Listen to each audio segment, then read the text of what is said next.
When you hear the word hospital, what comes to mind? For me, it's the smell of antiseptic. The sound of a million footfalls echoing in sterile halls, and that weird, slightly unsettling feeling you get when you re-surrounded by people who are clearly much sicker than you are. Hospitals are normally places we visit when we need help, but some hospitals are more sinister than others. Today, we're looking at North Dakota, where the line between this world and the next is paper thin. Welcome back to the most haunted places in the world. I'm your host. And today we're in North Dakota, exploring the state's most haunted hospital, the Sanhaven Sanatorium. Before we get into it, I want to let you know about our new channel. Every week we explore the strange and terrifying world of the paranormal. This week we're investigating the legend of the Hookman.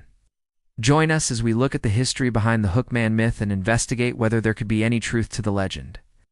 You can watch our videos on various platforms, but for now, let's get back to today's video. The Sanhaven Sanatorium was built in 1908.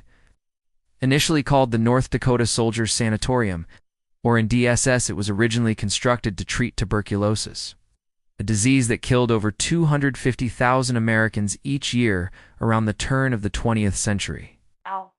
TB was spread through bacteria that resided in the air, which is why it was common to send those infected to isolated sanatoriums in the middle of nowhere.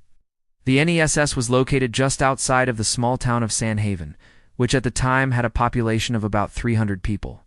The sanatorium covered 140 acres and was considered to be one of the most modern facilities of its kind. But that didn't stop it from being overrun with the disease. As the years went on, the sanatorium took in more and more patients until it reached capacity. By 1926, it was clear that more needed to be done.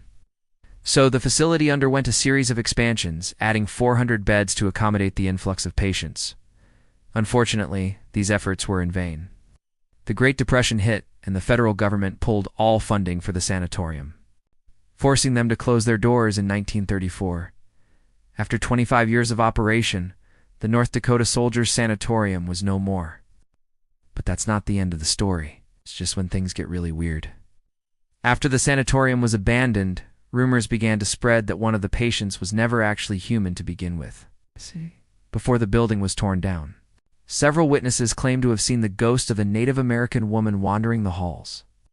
She was always seen wearing the same nightgown and was rumored to be the ghost of Winona Sweet Medicine, a Native American woman who died of the disease while staying in the sanatorium. Some believe that she was never actually a patient and that she haunts the grounds because the land was stolen from her people. Others say that she may have been experimented on by doctors who were trying to find a cure for the disease. These experiments were often conducted without the patient's consent, and sometimes resulted in the use of live animals. Whatever the truth, it seems that Winona isn't the only ghost that makes their home here. In the years since the sanatorium was abandoned, visitors have reported hearing all sorts of strange sounds, including coughing, children crying, and even screams echoing through the empty hallways. Some have even reported seeing apparitions of former patients and doctors going about their daily rounds. Because of the sanatorium's history, it's believed that many of the spirits that linger here are trapped between this world and the next, unable to move on because they were taken from this world so suddenly. It's hard to say whether any of these stories are true, but one thing is for sure. The Sanhaven Sanatorium is one of the most haunted places in North Dakota. What do you think? Are the grounds of the old sanatorium cursed, or are the ghosts just restless spirits looking for a way home? Let me know in the comments below. Thank you all for watching. I've been your host. If you enjoyed this video, please leave a like and subscribe.